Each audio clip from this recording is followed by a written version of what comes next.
दजाल की किताब दरियाफ्त हो गई। मुअज़्ज़िज़ दोस्तों, सरजमीन मिस्र अपनी 1000 साल पुरानी तारीख को अपनी आगोश में छुपाए हुए है, जिसे आज के जदीद इंसान मुसलसल कोशिशों से समझने में मसरूफ है। आज इन सरजमीन मिस्र से कोई न कोई ऐसा इंकिशाफ होता है जिसे जानकर आज के जदीद ज़हन भी हैरत ज़दा रह जाते हैं। मिस्र के असरार और पोशीदा राज इंतहाई हैरत अंगेज है। कदीम मिस्रियों की जिंदगी और इनका आपस में बर्ताव, मौत के बारे में इनके ख्यालात और दीगर चीजें इंतहाई अजीबोगरीब थी, जिन्हें आज के दौर के इंसान के लिए समझना बेहद मुश्किल है। हाल ही में मिस्र में होने वाली एक अहम दरियाफ्त में एक ऐसी किताब माहिरीन के हाथ लगी है जिसने न सिर्फ कदीम मिस्री मेथोडोलॉजी के बेहद अहम राज आश्कार किए हैं, बल्कि जदीद जमाने के निहायत अहम खतरे यानी दजाल के बारे में भी निहायत अहम इंकिशाफ किए हैं। ये किताब बेहद अहम है और इसके अंदर बयान करदा बातें न सिर्फ मिस्रियों के कदीम तर्ज जिंदगी पर रोशनी डालती हैं, बल्कि आज से हजारों साल कबल भी इस दुनिया के सबसे बड़े खतरे यानी दजाल के बारे में भी इसमें बेशुमार मालूमात मौजूद है। आज की इस वीडियो में हम इस किताब के बारे में बात करेंगे और आपको बताएंगे कि मिस्री इस किताब का इस्तेमाल किस काम के लिए किया करते थे। इसके साथ साथ हम आपको मिस्रियों के अकीदे जिंदगी और मौत के बारे में भी बताएंगे और इस सारे मामले में दजाल का क्या किरदार है, इस बारे में भी आपको तफसील से आगाह करेंगे। तो आइए मौजू का बाकायदा आगाज करते हैं। प्यारे दोस्तों, ये किताब माहिरीन आसार कदीमा जो कदीम मिस्रियात पर अथॉरिटी का दर्जा रखते हैं, इन्हें मिस्र के एक निहायत कदीम और मतरूक मकबरे से दरियाफ्त हुई है। इस किताब को उर्दू में हम 2 रास्तों की किताब या जो नाम माहिरीन ने इसे दिया है, इसकी रूह से इसे बुक ऑफ 2 वेज कहा जा सकता है। अब जैसा कि नाम से जाहिर है कि ये किताब इस दुनिया में जिंदगी गुजारने के असूलों से लेकर इस दुनिया से जाने के बाद तक के असूल व ज़वाबित मिस्री अकीदे के मुताबिक बयान करती है। आपको ये जानकर हैरत होगी कि कदीम मिस्री इंसानों के इस तरह से मरने या जिंदा रहने पर यकीन नहीं रखते थे जैसा कि हम रखते हैं। यहाँ तक कि मरने के बाद की जिंदगी के मुतालिक भी कदीम मिस्रियों के अकायद और रसूम व रवाज बिल्कुल मुख्तलिफ थे। जिस तरह से मुसलमान, यहूदी और ईसाई मरने के बाद की जिंदगी पर यकीन रखते हैं और जज़ा और सजा पर यकीन रखते हैं कि यानी मरने के बाद इंसानों को अपनी जिंदगी में किए हुए अमाल का हिसाब किताब देना पड़ेगा और खुदा के हुजूर अपने हर अच्छे या बुरे अमल के लिए जवाबदेह होना होगा।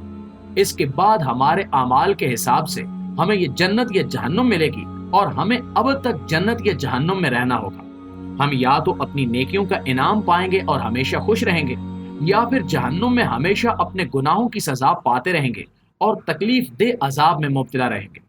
यही अकायद और नजरियात दुनिया के बाकी तमाम मज़ाहिब में पाए जाते हैं, जिनमें थोड़ी बहुत तब्दीली मुमकिन है। यहाँ तक कि यही अकायद और नजरियात हिंदुओं के धर्म का हिस्सा भी हैं, जिनके मुताबिक हर इंसान को मरने के बाद अपनी जिंदगी में किए हुए अमाल का हिसाब देना होगा और इसके मुताबिक इसे स्वर्ग यानी जन्नत या फिर नर्क यानी जहन्नुम मिलेगी। इसके बरक्स कदीम मिस्रियों के यहाँ जिंदगी और मौत का तस्वुर बिल्कुल ही अलग था। इनका अकीदा था कि जिस तरह से हम जिंदगी गुजारते हैं और यहाँ पे कुछ लो और कुछ दो के तहत काम किया जाता है, इसी तरह से मरने के बाद भी हमें मौत के खुदा यानी ओसियस के मुल्क आरू जाना होता है। वहां जाने के लिए हमें ओसियस के कारिंदों को रकम या सोना चांदी बतौर उजरत देनी पड़ेगी और इसके लिए कदीम मिस्रियों का अकीदा था कि जिस शख्स के पास मरते हुए रकम मौजूद हो या उसके मकबरे में उसकी दौलत में से कुछ हिस्सा रख दिया जाए, तो जितनी दौलत उसके पास मौजूद होगी उतनी ही दौलत वो ओसिरियस के कारिंदों को देकर उतना ही अच्छा मकाम हासिल कर लेगा। कदीम मिस्रियों का एक अकीदा ये भी था कि मरने के बाद भी ये जिंदगी ऐसी जारी रहती है और जो औहदा और रुतबा इंसान को इस दुनिया में हासिल होता है, वही औहदा और रुतबा इंसान को दूसरी दुनिया में भी हासिल होता है। इन कदीम मिस्री बाशिंदों का अकीदा था कि दूसरी दुनिया में हम ओसिरियस के कारिंदों को जितना खुश करेंगे और ओसिरियस को जितना मालो दौलत फराहम करेंगे, उसी हिसाब से हमें जो रुतबा मिलेगा वो फिर हमेशा की जिंदगी के लिए होगा। बादशाहों के लिए यहाँ पर जो रियाया असल दुनिया में मौजूद होती है, वो भी जब मरकर वहां जाएगी तो वहां के हुक्मरान की रियाया में शामिल हो जाएगी। गर्ज ये कि यहाँ पर जो शख्स जितनी सल्तनत या दौलत का मालिक होगा या जितनी जायदाद रखता होगा, वैसी ही जायदाद, वैसी ही सल्तनत और वैसी ही दौलत उसको दूसरी दुनिया में भी मुयस्सर आएगी और इसकी रियाया और हुक्मरानी ऐसे ही जारी और सारी रहेगी। कदीम मिस्रियों की तस्वीरगरी और पेंटिंग्स के मुताबिक ओसिरियस नामी ये देवता एक ऐसा इंसान नुमा देवता है जिसका जिस्म तो इंसानी है लेकिन चेहरा किसी भेड़िए के मानद है। मिस्रियों का अकीदा है कि ओसिरियस बेहद रहम दिल है, लेकिन दूसरी जानिब दौलत के एवज बड़े बड़े औहदे बख्शने की वजह से ओसिरियस का किरदार एक लालची देवता की सूरत में भी सामने आता है। यही वजह है कि आज के मिस्री मकबरों में, जैसा कि अहरामों और मुख्तलिफ कब्रों में, हमें सोने के जेवरात, सोने और चांदी के सिक्के और दीगर ऐसी कीमती चीजों की भरमार नजर आती है जो कि मरने वालों के लवाकिन ने उनके साथ कब्रों में दफन किए थे, ताकि वो ये मालो दौलत ओसिरियस को देकर अगली दुनिया में अपने लिए अच्छा मकाम और मर्तबा हासिल कर सके। इससे ये भी जाहिर होता है कि कदीम मिस्रियों के यहाँ मालो दौलत और रुपए पैसे को इतनी अहमियत हासिल थी कि इनके नजदीक इसके बगैर दूसरी दुनिया में भी अच्छा मकाम और मर्तबा हासिल नहीं किया जा सकता था। इस किताब के साथ यानी बुक ऑफ टू वेज के साथ साथ एक और कदीम मकबरे से बुक ऑफ डेथ यानी मौत की किताब भी दरियाफ्त हुई है, जिसमें ओसिरियस देवता के खास और फजाइल बयान किए गए हैं।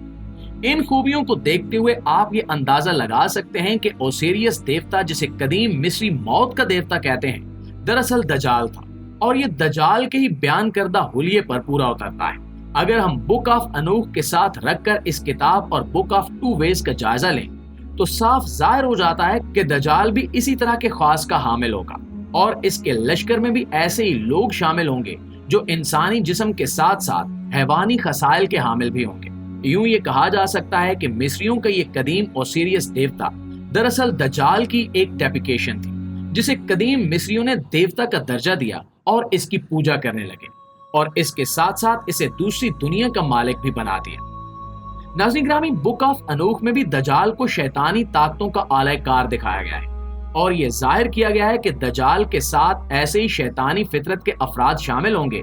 जिन्हें एक जमाने में शैतान ने इंसानों और शैतानों के बहम मिलाप से एक हैवानी नस्ल की सूरत में तैयार किया था। बुक ऑफ अनूख में बयान किया गया है कि उस जमाने में यानी हजरत नूह अलैहिस्सलाम से बहुत पहले के जमाने में हजरत इदरीस अलैहिस्सलाम के दौर में शैतान ने अपने पास मौजूद काफिर जिन्नात का इंसानी औरतों और जानवरों के साथ मिलाप करवाया और उससे ये एक मखलूत नस्ल तैयार की जिसका जिस्म इंसानी, चेहरा और दीगर खास हैवानी जबकि फितरत शैतानी थी।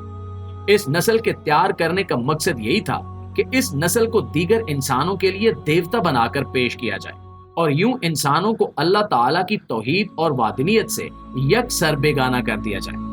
इस मकसद में शैतान बड़ी हद तक कामयाब रहा और अगर हम आज के जमाने में जनूबी अमेरिका, शुमाली अमेरिका, यूरोप, मेसोपोटामिया यानी मौजूदा इराक और मिस्र से हासिल होने वाली पेंटिंग्स को देखें तो हमें साफ तौर पर मालूम होता है कि उस जमाने के कुछ लोग ऐसे ही इंसानों की पूजा करते थे और उन्हें देवता जानते थे जो कि इन तमाम खसूसियात के हामिल थे। बुक ऑफ अनूख के मुताबिक अल्लाह ताला ने इन इंसानों को खत्म करने के लिए, जो इंसानों के रूप में दरअसल शैतान और हैवानी खसूसियात के हामिल थे, तूफान नूह भेजा और अपने नाम लेवाओं को बचाकर इस पूरी नस्ल को जमीन से नेस्तो नाबूद कर दिया। यहाँ से ये इशारा भी मिलता है कि आखिरी जमाने में जब दज्जाल अपनी पूरी ताकत के साथ वापस आएगा तो उस वक्त की टेक्नोलॉजी की मदद से शैतान एक बार फिर इस नस्ल को तैयार करने की कोशिश करेगा और दज्जाल खुद भी ऐसी खसूसियात का हामिल होगा। अल्लाह ताला मोमिनों की आजमाइश के लिए उसको कुछ ऐसी ताकतें भी अता करेगा जिससे लोग उसे खुदा समझने लगेंगे और उसकी पूजा शुरू कर देंगे।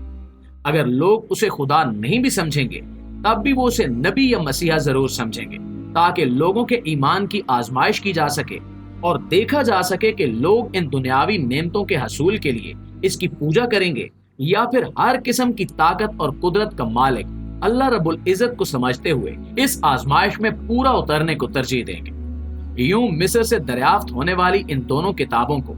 अगर हम दूसरी तहरीरों के साथ जोड़कर और एक साथ रखकर समझने की कोशिश करें तो ये बात वाज़ेह हो जाती है कि शैतान और दज्जाल की ज़ुरियात और शैतानी अवामिल उस दौर में भी पूरी आबोताब के साथ मौजूद थे और इंसानों को गुमराह करने का काम करने में पूरी तरह से सरगर्म अमल थे।